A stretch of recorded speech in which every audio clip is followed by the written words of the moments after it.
Done. Hello. How are you?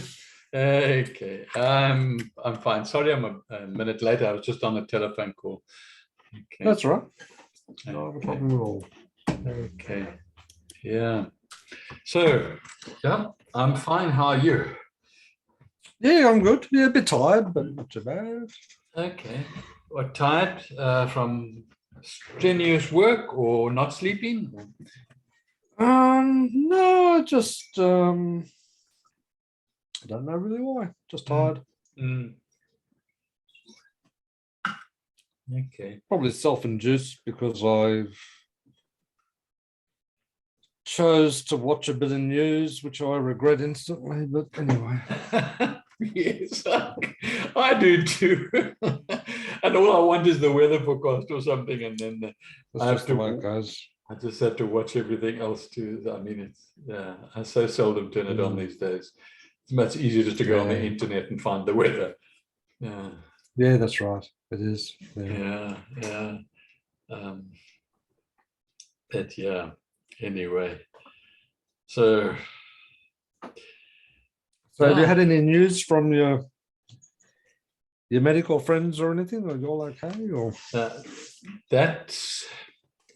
I would have answered one way an hour ago, and I can answer a different way because in the last hour, I've had,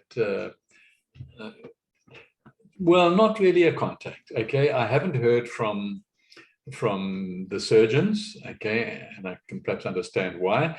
I haven't heard from my GP, which I don't understand why, and I got a phone call. I suppose though, no news is good news, though, isn't it? No, no news, I think, can be negligence as well. So don't try and make me feel good. I was trying to be optimistic there. You know? Yeah. No, they phoned me an hour ago to say that, you know, as I told you, the CT scan was a total failure. Okay, and so they phoned me an hour ago to rebook my CT scan. Okay. And the first appointment they've got is in 2 weeks' time, just over 2 weeks' time. So I said, well, fine, okay, well, let's do it. I dread it. I'm petrified of it now. You know, after that last experience, and but so yeah, I haven't heard from anybody else, and I guess the surgeon is waiting for the CT scan before they can have a meeting and discuss it. Okay, so yeah, so I won't probably hear from the person who's now in charge, which is the surgeon, until after he's seen the CT scan at the end of April. The person who's in charge is you, actually. Absolutely, and I've taken the bull by the horns. Although, quite honestly, it feels like a different part of the anatomy of the bull, and yeah. And as you are now speaking to a vegan. Okay. Oh, really? Okay. 100%. Okay. So just cold turkey straight into it. Yeah. Absolutely cold turkey straight into it. You know, it's not particularly new to me, but yes, cold turkey, and yeah, I couldn't see. What about Sue? What about Sue? Is she doing it? Is Sue doing it as well, or? Yeah, more.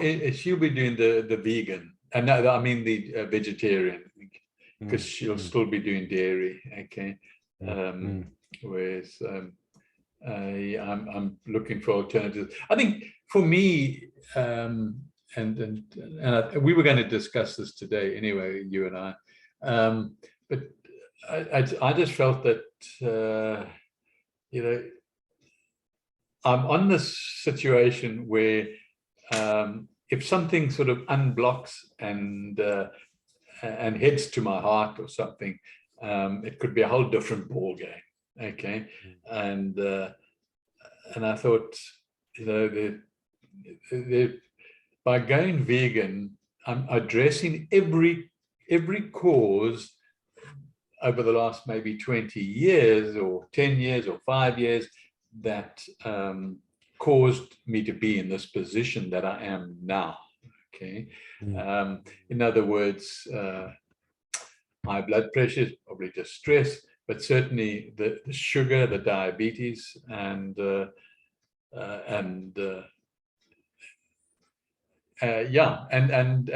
these blood clots. Okay, so because of the cholesterol, and that has been the buildup, and so yeah, I researched virtually non-stop. Okay, you must know, over the weekend, and just took a break to do some get set up class preparation, but otherwise I went flat out at it, and I did Monday night and Tuesday night as well, and so yes, I've got quite a good understanding. I've listened to a lot of videos by reputable people, so from that I gained knowledge, and I thought, I wanted to try and make sure that when the surgeon does come back to me, I can positively talk to him about the action that I've taken, and can't we give it a chance? Okay, but I will go with whatever his advice is. I mean, I won't be stupid, and see. So already I can feel a change in my mood, in my attitude, and you can probably already, from the short few minutes, you can also detect that I'm not down in the dumps. Okay, so I'm sleeping okay, and I'm feeling okay, and I know that the blood clots don't have necessarily. I've still got pain in my calves. Okay, that is not. I mean, you can't expect a diagnosis to treat, and suddenly you're not without pain. And so no, pain's there, and so yeah, I sort of feel that my intuition tells me that this is something I should have looked seriously at quite some time ago, and quite honestly, Sue reminded me that I did not so long ago, and I wanted to, then go into really becoming a serious vegetarian. And it wasn't. I think it was probably last year sometime. Okay, since I've been in Australia, and certainly in South Africa, I was for a while too. And then I don't know, one thing led to another, and then you come across people that, like doctors, that actually convince you that you've got to eat meat, but anyway, and I thought I was, by eating just a little bit, that was good enough, and maybe by eating a little bit, I've actually, prevented it from perhaps happening a year or two ago. Okay. Yep. So, but anyway, I'm feeling well, and I'm upbeat about doing the whole vegan thing. Absolutely no issues, and I've really listened to three particular highly qualified but highly experienced specialists in the vegan field. Okay, people that. So, what do you think your diet's going to look like? Will it be a lot of more raw food, or will it still be cooked food, or what? No, how do you think that's going to look like? I think it's going to be, quite a lot of cooked food. Okay, because and there are a lot of new things that will come into it. I mean, and there's certain foods that Sue likes, particularly that wasn't on our regime, which now is, like organic pastas and things like that, and all different description. Our organic shop online has an amazing array of vegan foods, okay, under the title of vegan, okay, organic vegan, okay. And so there's, you know, there's alternatives to milk, okay. There's certainly alternatives to cheese, okay, and alternatives to yogurt. If you, there's no alternative to cheese. There's no alternative to cheese. Especially Parmesan. Which is your favorite cheese? Okay. I like the tasty cheeses, like even out to the blue veins and that sort of thing. So, Okay, okay. Yeah. They probably thicken your blood as you eat them, but anyway. So, yeah, so but I don't eat them. I don't eat them very often. It's quite rare, in fact. Yeah.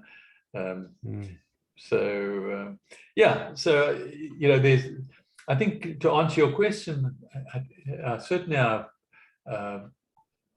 Sue and I, you know, we love soup, okay, particularly with winter coming, and you know, you can put anything into soup, okay, and get all of your nutrients, and get it to taste good.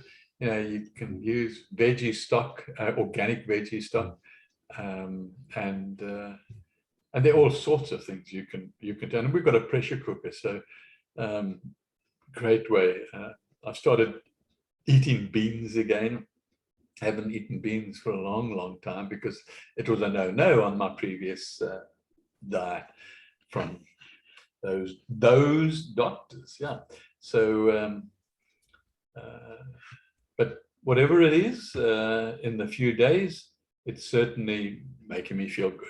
Okay, my stomach's working like properly, and like it should with all human beings, you know, and so that's also really a telltale sign. And so is the sleeping is a telltale sign, and then my mood is a telltale sign. So you know, all those telltale signs are telling me you're on the right track. But okay, so yeah, so we'll probably have a lot of pastas, I guess, and things with rice and probably lentils and I don't know. It's just such a variety of things that you start thinking about now.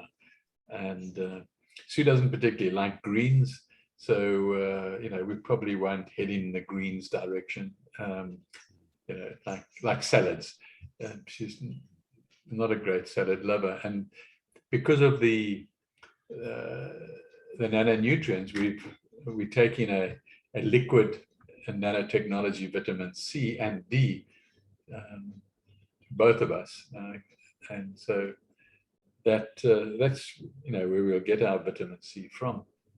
It's from that, so we don't really need the green leafies if we're doing that. So so yeah, so salads will you know, maybe occasionally, but now coming to winter, you know, it's not salad season anyway.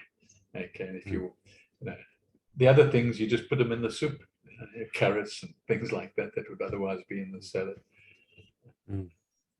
So yeah, there will be a lot of cooking. We like hot food, hot as in you know, heated up. We've also, which we should have done a long time ago, because this we did in South Africa, and we changed it because of grandchildren.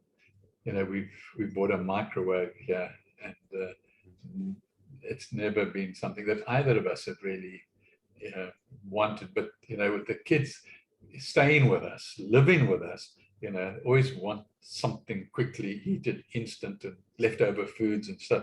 And so now today we've packed it all up and put it in the garage. And so bye microwave, which pleases me no end.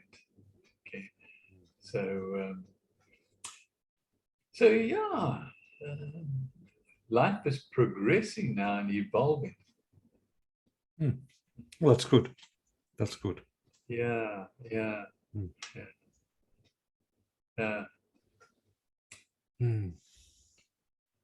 So yeah, I mean, it's something that I've been considering on and off too, and I think,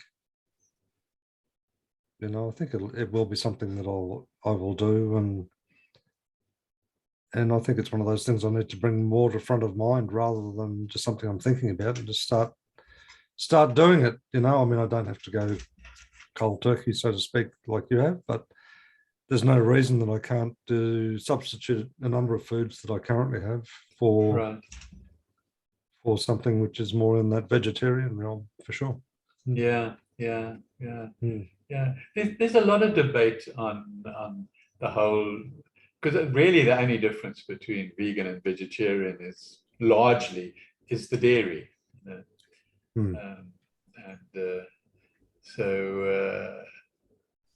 yeah, and there's a lot of discussion out there amongst scientists, people that do the research, and there's conflicting big researches about the dairy side of things. Okay. And well, it depends how you eat it too, doesn't it? Of course. I mean, yes, like it does. Yeah. If you're eating large volumes of it, then, well, of course, there's a lot of saturated fat there, isn't there? You know? Yes, there is. There's a lot of saturated fat in it. So, and that's, I think, been my killer, has been the saturated fats. Okay. So there I had to go cold turkey, because you find that in the meats as well as the cheeses and so on, and the dairies generally. So yeah, and from what I've researched too,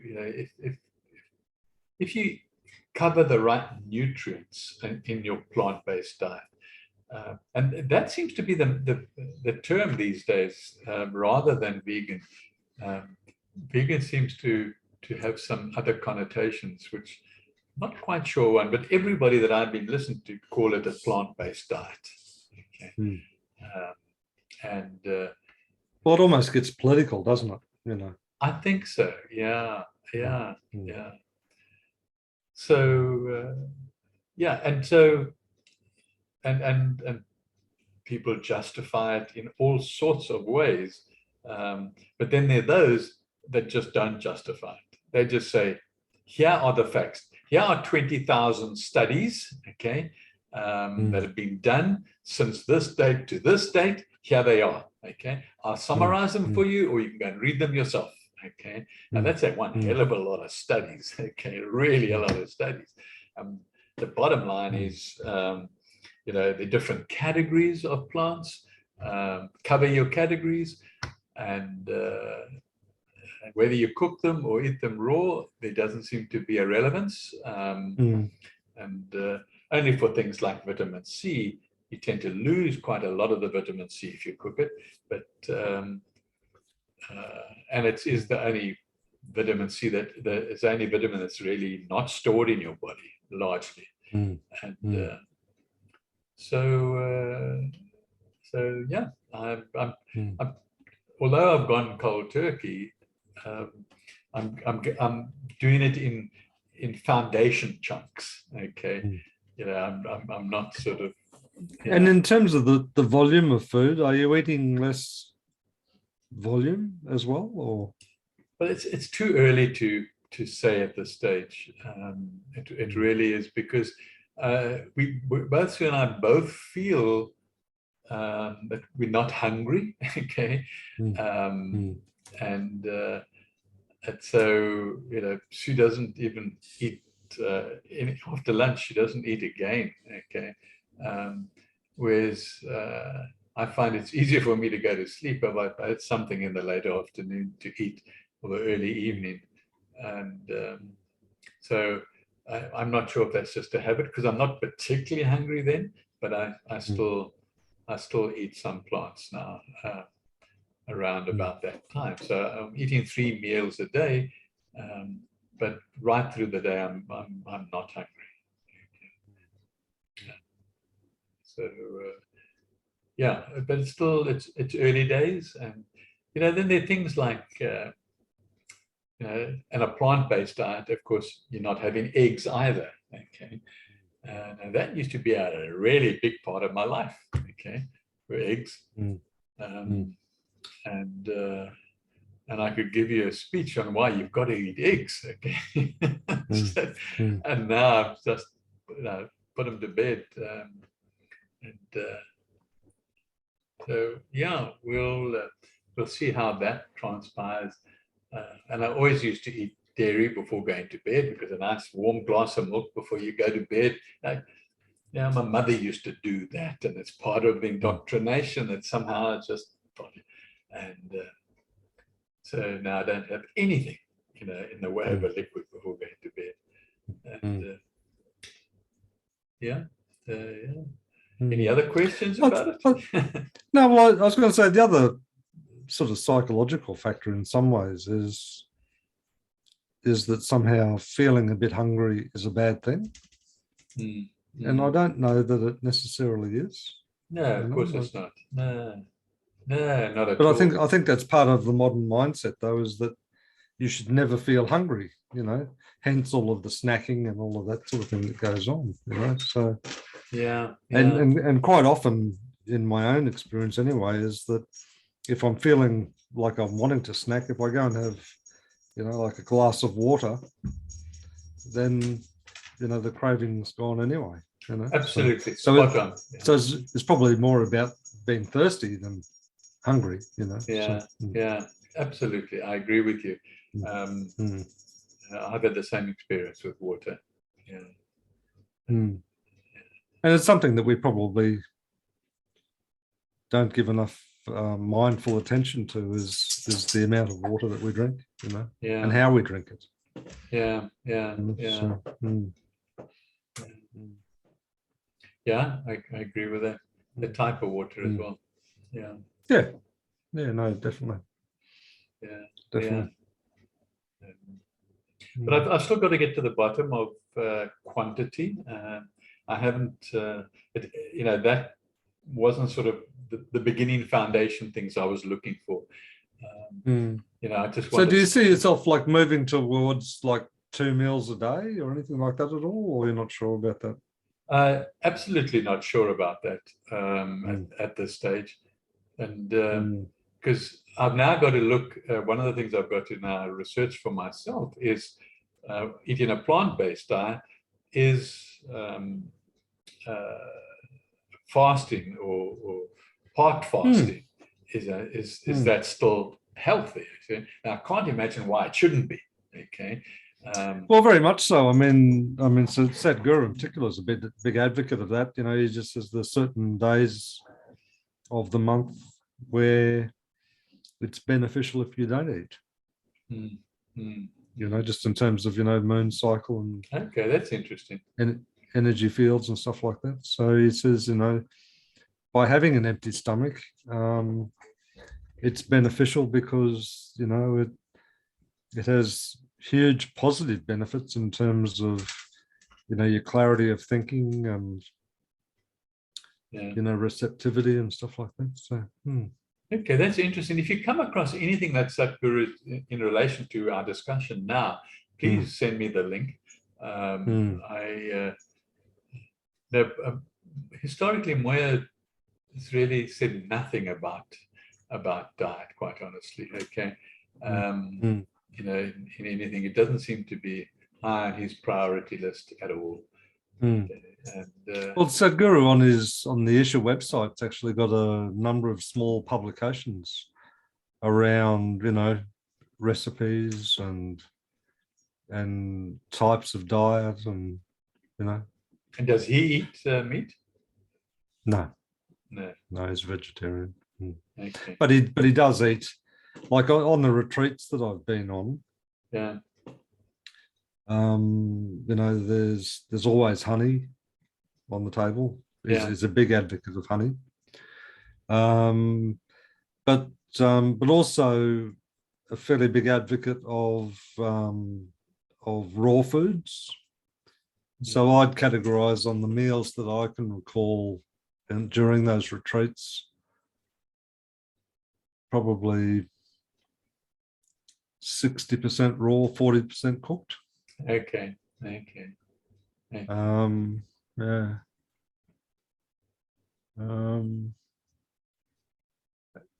Yeah, so and also in terms of the meals, just the time of the day that you had it, like you know, in a retreat environment where everything is controlled, you know, I think that the first meal of the day, like rising at say 4 a.m., the first meal of the day would be probably around about 9.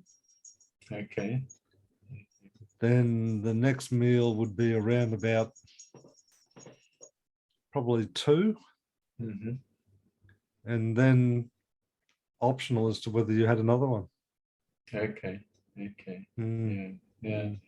And which was the largest, quantity-wise? The one around about 2. Yeah. Okay. Yeah. Mm. Mm. But I think that it was also too, in that environment, about ensuring that when certain practices were undertaken, that your stomach was empty. Yeah. Okay. Yeah. Yeah.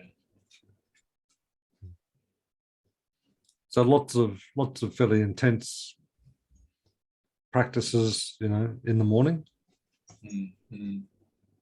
and then usually a learning environment between then and say 2, and more sort of learning, I guess, after that for a few hours, and then back into the practices. Mm. Right. Right. Mm. Okay. Mm. So Mm. you have a leaning towards that vegetarianism. Mm-hmm. Well, I do. I mean, I enjoy honey. You know, I have it Yeah. on my breakfast every morning with turmeric and black pepper Right. and ground cinnamon. So a lot of those things are things which generate heat within your body, you know, Yeah. which Yeah. obviously battles infections and things like that. What do you have it on toast, or what do you? No, normally either on porridge or on a Okay. muesli type, Yeah. you know. Yeah. So, Yeah. yeah. Yeah. Yeah. Or sometimes just fruit. You know, I'll just have fruit, but I'll still have that on top of it, and with yogurt, and you know, I have it every day. You know, so it doesn't matter what it's on, but I have it every day. So it's Yeah. always Yeah. has turmeric, black pepper, ground cinnamon. Then I'll normally have a seed on it as well. So it could be like a hemp seed or goji berries or something like that. Mm-hmm. And I always have psyllium husk in juice. Right. Um, What, to thicken it up, or just for the fiber? just just as the carrier of it, basically. Yeah. Yeah. Okay. Yeah. Yeah. So I'd have a couple of tablespoons of psyllium husk in that, and find that enormously beneficial. Like if I don't have that psyllium husk in particular, yeah, I react quite negatively towards things after that. So yeah, Okay. Okay. so I find it Yeah. very beneficial. Okay. Interesting. You know, so yeah. Yeah. Now that's I've from doing what I was doing. Now Sue and I now, since the weekend, we're either having porridge, rolled oats, Mm, and there we have honey on it. Okay, mm, on the oats, because or we've got an organic muesli mix, mm, and mm, that all sorts of things in it, mm, and then this morning for the first time I had coconut milk mm. with it. Okay, whereas you, I guess, would have dairy with it, would have cow's milk. Okay. No, I don't have milk at all. Oh, No, so what do you when I do? have porridge, I don't have anything No, added I'm to it thinking other about than muesli. What about muesli? I have juice on that. Oat juice. Okay. Okay. Mm, mm. That's a But good idea. only a small amount, you know, just to Yeah. moisten it up a little bit. So Yeah. Yeah. Yeah. So you've got to. I mean, yeah. The previous time, the day before, I put water on it because I wanted it just to soften the whole thing, because it's very crunchy, and my teeth don't take well to No, excellent. and I think the idea of coconut milk or even just, the coconut water would be beneficial. Yeah, yeah, Mm, yeah. So, mm, so yeah, mm, and last night I researched a lot of different breakfasts that really looked scrumptious that came from this particular science source of this person, mm, that one of the people I was referring to. And mm, really, it's amazing. It looks like it can be a very enjoyable type of diet. I always mm. saw it as boring, but my goodness me, it certainly doesn't have to be boring.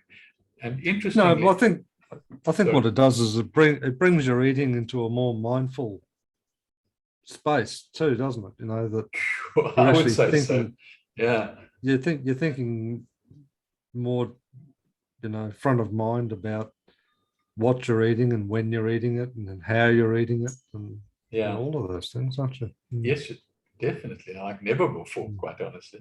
You mm, get into a mm, sort of a habit, uh, mm, and you sort of just eat, and you pull something out. Uh, Today mm, we had bought something from the organic shop, which was called a vegan pie. Okay, mhm, mm, um, and it was very tasty. And mm, we couldn't count all the vegetables that were actually in the vegan pie. It was mm, massive, and mm, including lentils and beans and all sorts of vegetables and things. So, and mm. it was a little bit compared to what we had, a little bit bland. Um, but then, this is like the first day we've had it. Mm, mm. Uh, so, I think it's like, when you cut sugar out of your diet, like there is a period where the body has to overcome those cravings, doesn't it? yeah, So true. Yeah, yeah. mm. Um, But once you pass that time frame, whatever it is, whether it's 7 days or I don't know whatever time frame it is, but mm, mm, you don't even think about it after that. You don't look for it, you don't think about it. So, absolutely. Yeah. mm, Also, mm. they they recommend that you don't drink coffee. Okay. Oh well, Um, that's outrageous. Forget it. That's off.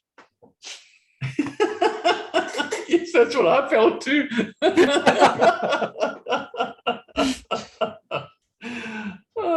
Until I asked the question why. Okay, and so I got quite a detailed explanation, and that was Mm. the pleasure of the website I was on. I suppose it depends what coffee means for you too. I mean, I only ever drink black coffee, and I don't have Yes, sugar or anything like that. It's just yeah, black. myself, yeah, So it's not as if you're drinking milk, yeah, with it and all that yeah. sort of stuff, or sugar or any of that. But the other thing that I've started to do more of, again, I guess in a more mindful sense, is I'll only have two. I was going to say cups, but they're bigger than the cup. Two contain Two two containers. containers of coffee before lunch, Right. and then from lunchtime onwards, I drink green tea. Mm, mm. Okay. What do you wake up to in the morning? Oh, coffee. Yeah. Well, I mean, the Coffee. first thing I do is I drink, a big glass of water Mm, mm. with an electrolyte in it. Okay. And I find that, I mean, I only sleep about 5 hours maximum in a night now, but I find that I feel quite dehydrated when I wake up.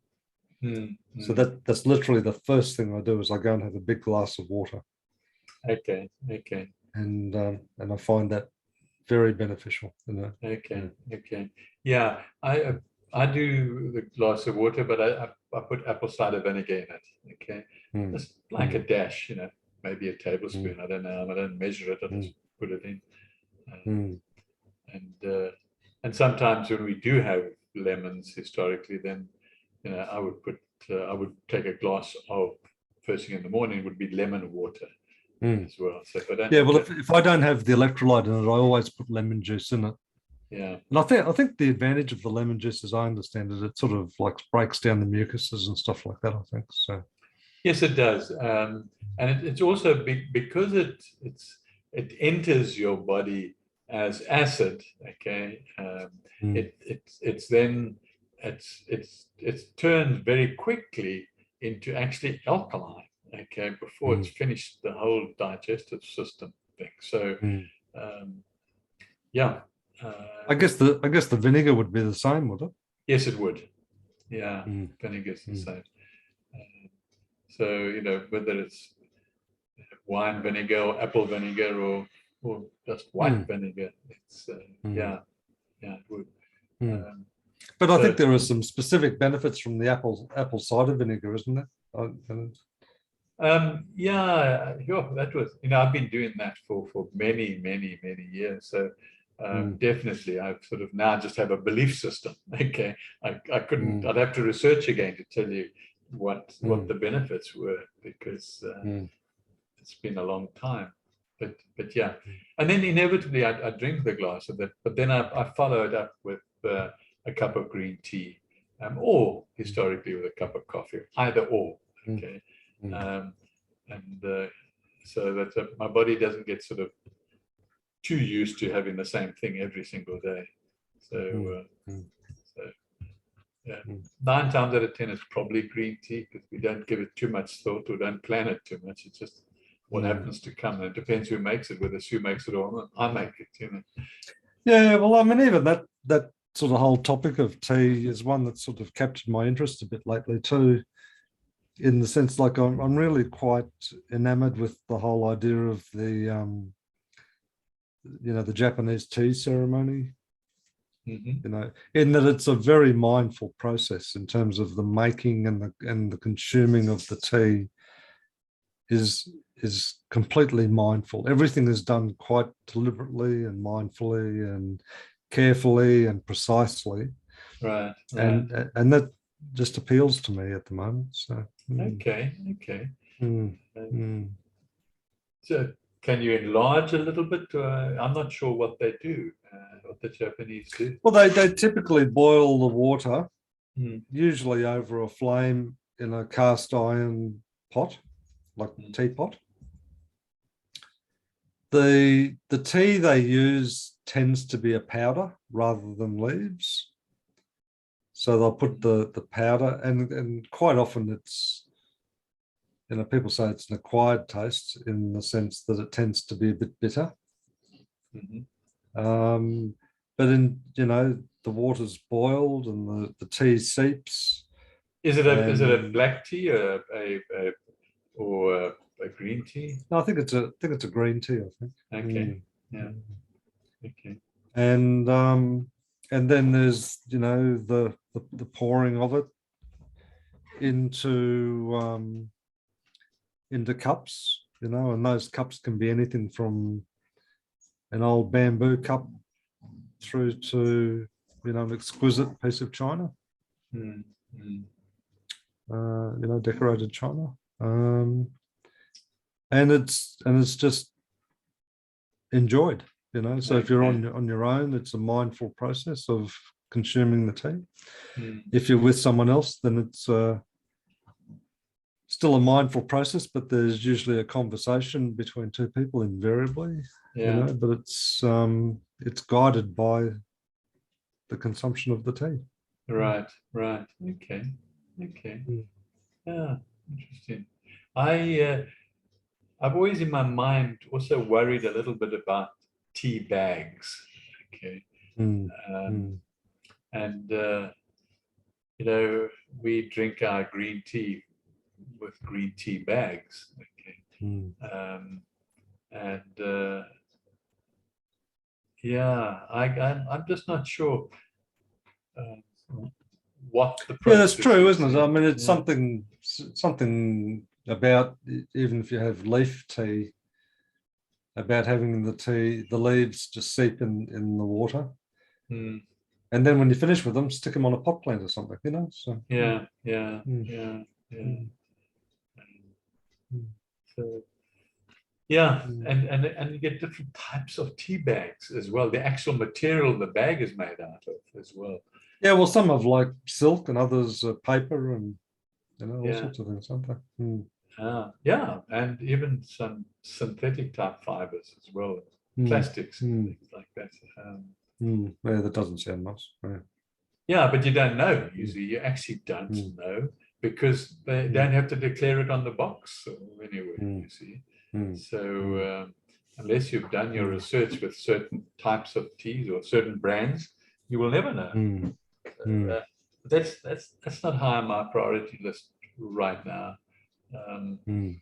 I want to just sort of get into a pattern that that I know that if my body is going to need something that I unconsciously don't know that it's lacking or that it needs, I want to cover my bases. So, I want to look at, a diversity of categories of plants, okay, Mm. edible plants. Um, The whole idea of mindful eating really resonates with me quite strongly, and just like us talking tonight, I feel quite motivated about that. The whole idea of planning, the diet and the mm, meal program and when and how I eat and what I eat. Yeah, I feel quite refocused on that topic. Yeah. yeah, it'd be great if we could share things as the Mm. months come and go. Um, Mm. because I just find I have a need to talk about it. Okay. Mm. And, But it also overlaps into other activities like, like the vegetable garden, like yeah, growing potatoes and corn and those sorts of things. I yeah, mean, I've never been one much for herbs, but the vegetables though, yeah, for sure, yeah, so yeah, yeah. and again, there's something quite appealing to picking something out of a garden, and even like your microgreens, I guess, if you're picking Yeah, something out of a garden and then taking it to the kitchen, that's sort of, right, right. Yeah, I did a microgreen class today for the first time for many months. Okay. mm, And only had two people in class. Okay. mm, But that's another story. Um, and but I went after the class. I went to Sue and said, I want to go back and rethink the diversity of microgreens. I want to rethink mm, now that as a vegan, how do you cover all your bases? Because mm, microgreens are certain microgreens are very strong in protein. Okay. mm, mm, And mm, others are really strong in amino acids. Okay. So mm, and you have to eat so much less of a microgreen than you do of the mm, full-grown plant. Because in some mm. cases, the microgreen weight is 40 times more nutritious than the full-grown plant. Okay. Yep, Um, yep, and mm, the universe has led me here. I've been growing microgreens since we've been in Australia virtually. And mm, and so, I think that's going to be part of a serious part of my mm, plant-based diet is going to be mm, microgreens. And I also feel that whatever happens in the future as far as food supply to the planet and so on is concerned, um, mm. there's a way that one can survive without a garden, just inside your house with microgreens. Okay. Mm. Um, It's funny you say that. I've noticed there's, I can't remember who they are, but there's an organisation that advertises on Facebook, and their microgreen production system is, it seems that the microgreens are embedded in it's almost like a paper mache or something. yeah, in a mat. Yeah, Yeah. And then yeah, you put that into this thing and put the water in, and hey presto, you've got them, so. yeah. The mats. They're actually grown organically, not organically, Mm. hydroponically, Oh, and okay. Yeah. so you put nutrients into the water, but you don't have to, because fundamentally the seed has all the nutrients in it. Okay, so you can grow it, but the mat is not reusable. Okay, so it becomes an expensive exercise using mats. Whereas if you use soil like I do, you then just put the soil into a compost bin or thing and rejuvenate it. And I've got a certain strategy to rejuvenate it. And then you reuse the same soil over and over and over again. Okay, but it is rejuvenated, and so I find that far better. And in my class, I point out the disadvantages of using these grow mats. No, you get all sorts of. I mean, the grow mats made of hemp, and there's grow mats made of this, that, and the other substance. Okay, a coconut bark and so forth, and coconut shells. So they're not necessarily unhealthy mats themselves. They're just not reusable, and well, certainly not at this stage. Maybe. You know, in the future they might become, but maybe you can just wash them out and something. I must actually look into that so that I'm more knowledgeable in that area. But otherwise, I use soil because of the bacteria, the good bacteria that grows in the soil. And if you're using organic soil, you're getting things like fulvic acid that is so essential, you know. And so you get the fulvic acid in the soil, you get it in the plant. And then you can actually, your body can also produce fulvic acid, but if it's in the whole flow of things, then that's an important ingredient, is that fulvic acid. And so, which you wouldn't get otherwise, not through the plant anyway. You wouldn't get any fulvic acid if the seed is just grown. Okay, so yeah, yeah. So interesting. It's certainly a whole new subject for me.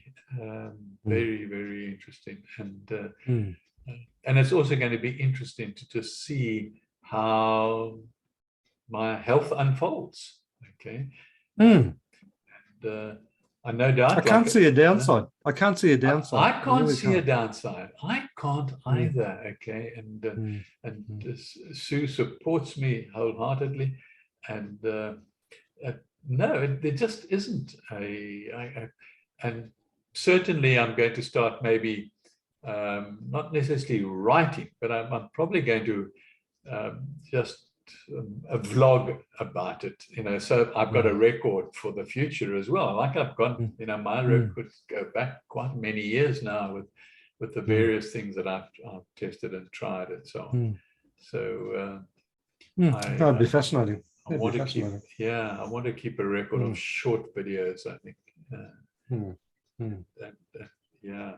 And then I guess when you think about diet, though, we should probably think about it broadly in the sense too that diet also includes, well, potentially includes things like sleep and rest. Without a doubt. Oh yes. You know? Oh yes. Yes.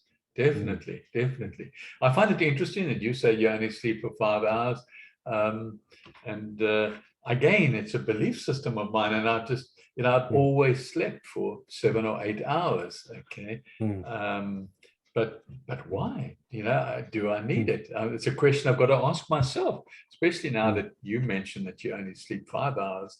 And so definitely I must look at that as well. Okay. You know, I'm not quite sure what was the other thing you mentioned besides sleep? Yeah, just rest and, you know, physical activity and. Yeah, that's another thing too, is exercise. Fasting, you know. Yeah. They're definitely all part of that. Now, you know, exercise I've been lacking big time in exercise. Okay. Even before my calves became sore, you know, it was just like a 20-minute stroll Sue and I went for. Okay. So yeah, we got out and we walked, but I don't think it was better than not doing it, obviously, but now, of course, for the months that I've had sore calves, blow all. You know, the best I can do is just go into the park and take my shoes off and just sort of walk on the grass. But I think it's a really important thing, you know, because the more I think about it, because like, you know, you've had, you know, I guess for the want of a better term, like a bit of a wake up call, you know, with this, and I sort of think about it even from my own perspective, like, and I'm having, well, on Monday, 2.5 hours in the dentist chair, you know. So, okay, wow, that's a long time. My goodness yeah, me. it certainly was. But I'm really, again, really positive and upbeat about it because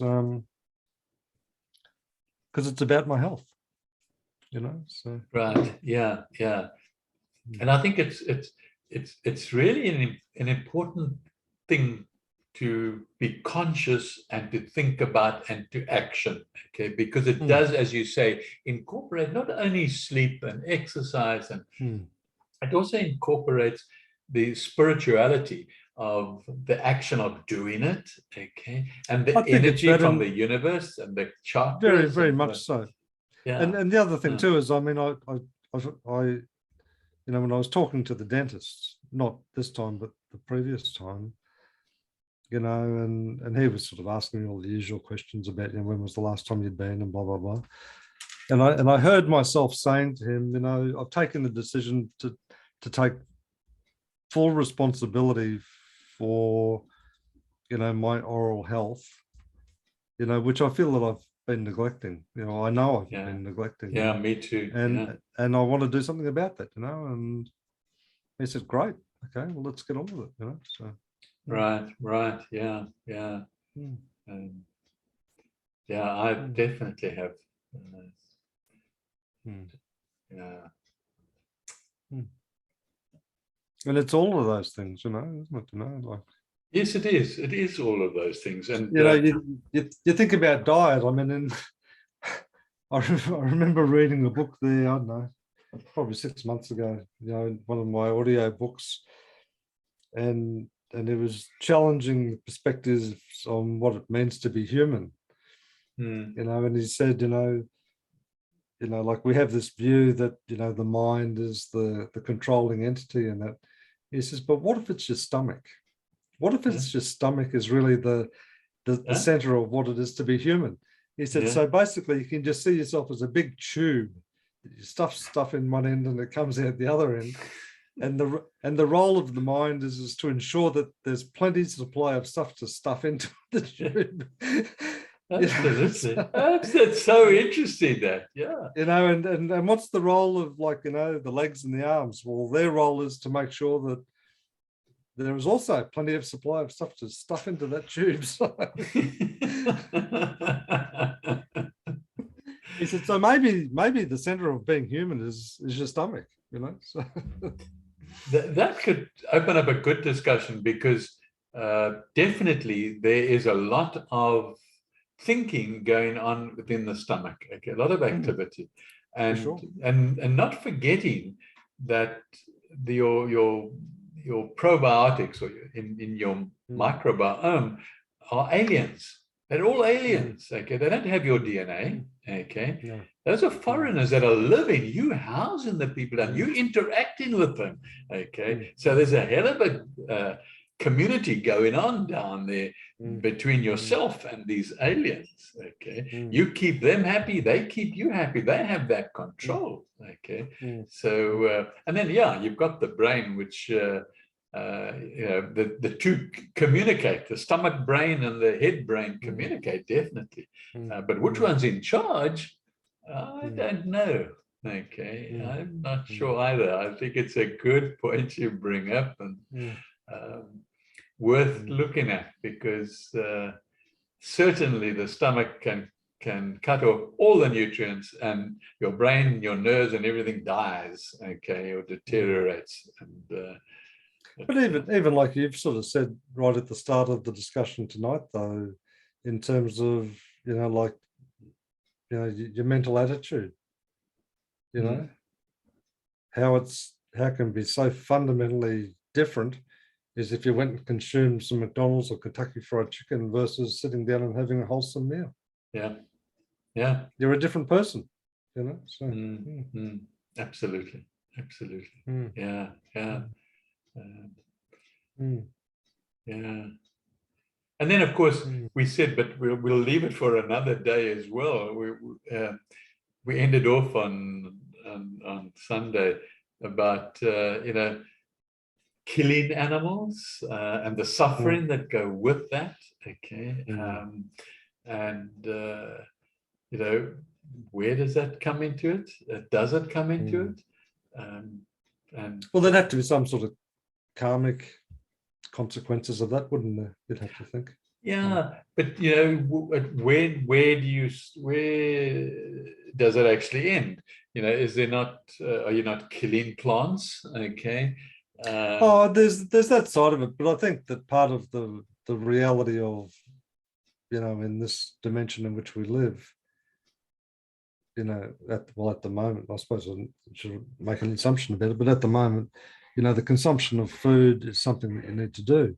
Sure. And just the whole, well, I don't want to call it a ritual, but the idea of being mindful about your food, in the Christian, faiths, it would be the idea of saying grace, before the consumption of the meal, which is really one of, thanks and so on. In the Buddhist traditions and even in the Hindu traditions, they don't call it grace, but there's also this, period of mindfulness by just sitting there looking at the food on the plate, for several minutes before it's consumed, and how it's consumed, so there's also that part of it as well, which brings that, as I said, that mindfulness to it.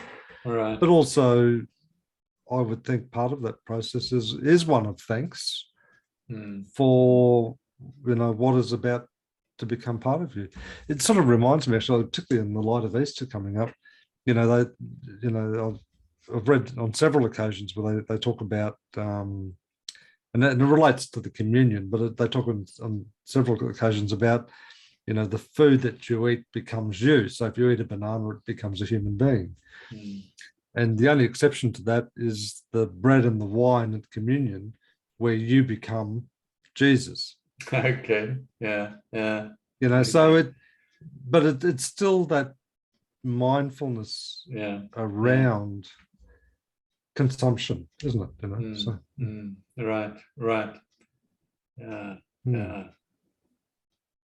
Very, very interesting.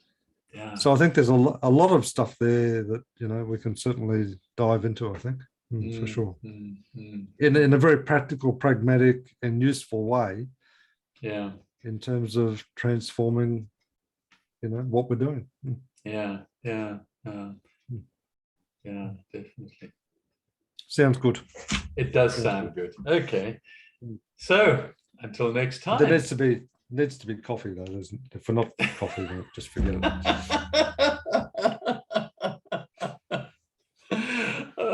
Yeah. You look for it, you'll definitely find some science evidence that you've got to have it. Okay. Oh, that's right. I mean, if you're looking for excuses, no, you can always find them. Yeah, for sure. Who wants to follow their intuition? No, that's true. That's true. Yeah. Okay. Very good. Okay. Well, you take care, and I look forward to talking to you on the weekend. Yeah, great stuff. Thanks, Don. Cheers, man. So Sunday's still okay, being Easter and all that sort of stuff. You're not commitments or anything? Or? Does it make any of the day? The sun still comes up in the east and goes down in the west? Okay. As far as I'm aware, yep. Yeah, absolutely. Okay. Yeah. Sounds good. Cheers, man. Okay then. Bye. See you. Bye.